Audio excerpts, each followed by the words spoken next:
علیکم ناظرین، آپ دیکھ رہے ہیں خبر گھر، میں ہوں سید عاصم رضا۔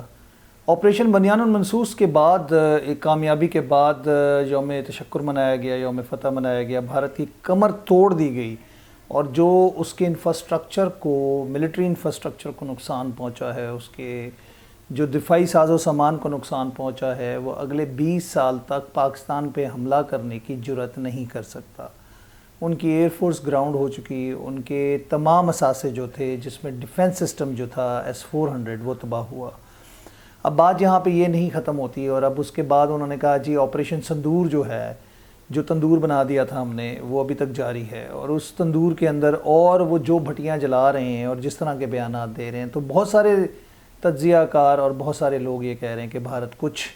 اور کرنے والا ہے، جبکہ ایسا سوچنے کی بھی بات نہیں ہے، کیونکہ بھارت کا جتنا نقصان ہوا ہے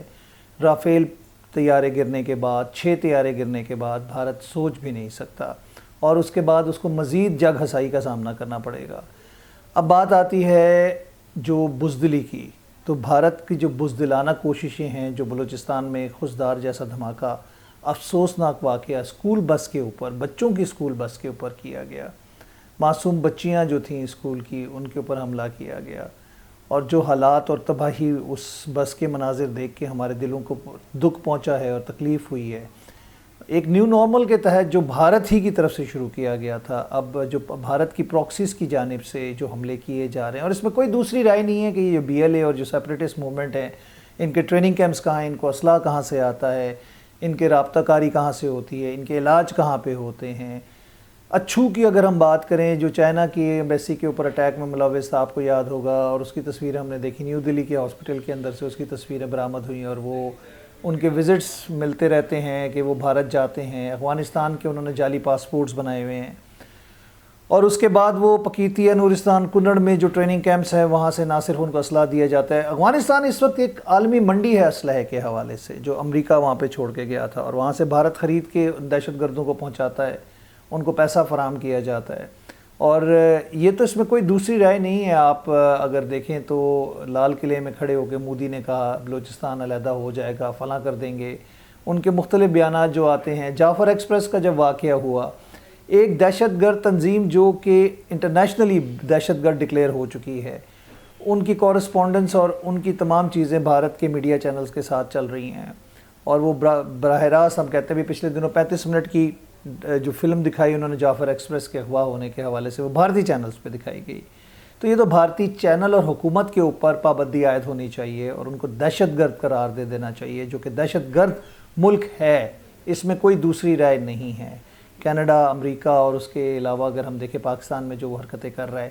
جس کے شواہد پوری دنیا میں سامنے نظر آ چکے ہیں، تو اس کے بعد تو کوئی دوسری رائے نہیں ہے کہ بھارت ایک دہشت گرد ملک ہے، اور نیو نارمل جو بھارت خود سیٹ کرنا چاہتا ہے، تو اب ہمارا حق بنتا ہے کہ اب ہم ان کو جواب دیں، اپنی مرضی، اپنے وقت کے مطابق اور اپنے ٹائم کے حساب سے ان کو اس کا جواب ضرور ملے گا۔ ہم نے APS کا اٹیک بھی دیکھا، اور یہ APS پارٹ 2 ہمیں نظر آتا ہے، جو بلوچستان خضدار واقعہ ہے، جس طرح وہ بچیاں اور بچوں کو انہوں نے بے دردی سے قتل کیا، اور جو ان کے حالات تھے اس کو دیکھنے کے بعد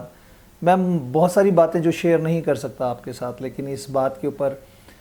میں متفق ہوں کہ ہمیں دہشت گردی کے خلاف ایک بڑی جنگ لڑنے کے لیے تیار رہنا چاہیے، اور ایک بڑا آپریشن جو ہے وہ بلوچستان میں ڈیو ہو چکا ہے، اور ان ناسوروں کو، ان ناسوروں کی میں بات اس لیے کر رہا ہوں کہ یہ جو فتنۃ الخوارج ہیں، ان کے خلاف آپریشن بہت ضروری ہو چکا ہے۔ سوات ٹائپ کا آپریشن وہاں پہ کیا جائے گا، اور اس کے بعد ان کی بےخکنی کی جائے گی، ایک ایک کو چن کر جہنم واصل کیا جائے گا، اور یہ عزم ہونا چاہیے ہر پاکستانی کا، ہر فوجی کا، ہر جوان کا، کہ ان کو چن چن کر مثال عبرت بنانا چاہیے جو انہوں نے حرکت کی ہے۔ افسوسناک واقعہ، جتنا افسوس کیا جائے کم ہے، لیکن بھارت کو اس کا جواب ضرور ملنا چاہیے۔ نیو نارمل کے تحت ہم یہ نہیں کریں گے کہ اس کے اوپر اٹیک کر دیں، کرنا تو چاہیے جو بنتا ہے، جو انہوں نے نیو نارمل سیٹ کرنے کی بات کی ہے، کیونکہ براہ راست بھارت انوالو ہے اس کے اندر، اس میں کوئی دوسری رائے نہیں ہے۔ کلبھوشن ہمارے پاس جیتا جاگتا ثبوت موجود ہے، اور ابھی ہم نے جو آپریشن سندور اور بنیان المرصوص کے درمیان ان کے جاسوس کو پکڑا، مجید کو، اور اس کے علاوہ جو ان کے افسر اس میں انوالو تھے، وہ بھی ایک بہت بڑا ثبوت ہمارے پاس موجود ہے۔ یہ پوری دنیا میں دکھانا چاہیے، اور بھارت کو ایک دہشت گرد ملک ڈکلیئر کرنا چاہیے، اور اس کے اوپر نہ صرف پابندی عائد ہونی چاہیے، بلکہ بھارت کے لیے اس ایسے لوگوں کو جو کہ اس کی پراکسیز ہیں مثال عبرت بنانا چاہیے. اور بلوچستان کے جو 1500 لوگ ہیں یا 2000 لوگ ہیں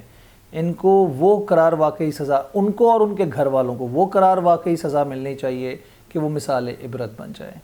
تو بات وہیں آتی ہے کہ ابھی جو کارروائی اس نے کرنے کی بات کی جا رہی تھی، لوگ کہہ رہے تھے وہ یہی بزدلانہ کارروائیاں ہیں جو پاکستان میں معصوم جانوں کو نشانہ بناتے ہیں. جن دہشت گرد کیمپوں کے اوپر حملہ کرنے کی بھارت نے بات کی آپریشن سندور میں، وہ معصوم بچے 3 سال سے لے کر 18 سال تک کی بچیاں اس میں شامل تھیں، عورتیں شامل تھے، بزرگ شامل تھے. اور پوری دنیا نے وہ چیز دیکھ بھی لی، ان کو دکھا بھی دیا گیا کہ وہاں پہ کوئی کیمپس نہیں تھے، کچھ ایسا نہیں تھا. تو ہم کیوں نہ ایسے ان کے کیمپوں کے اوپر حملے کر کے ان کو مثال عبرت بنائیں جو افغانستان میں بیٹھے ہیں، جو ایران کی سرحد کے اوپر بیٹھے ہیں، ان کو کیوں نہ مثال عبرت بنایا جائے اور ان سے قرار واقعی ان کو سزا دی جائے، ان سے بدلہ لیا جائے ان بے گناہ بچیوں کے خون کا. تو یہ ہم دیکھ رہے ہیں کہ بھارت کی چالیں جو ہیں وہ بزدلانہ کمینگی کے اوپر آ گیا ہے اور اس طرح کے وارداتیں وہ کر رہا ہے جو بلوچستان اور دیگر شہروں کے حوالے سے اس نے پلان کیا ہوا ہے. تو ہم بھی تیار ہیں ڈیفینیٹلی. تقریباً 80,000 سے زائد ہم جانوں کا نذرانہ پیش کر چکے ہیں، لیکن آئندہ بھی ہم کوشش کریں گے کہ ان کے یہ مذموم عزائم کامیاب نہ ہونے دیں. میں چاہوں گا آپ سے اجازت. اللہ نگہبان.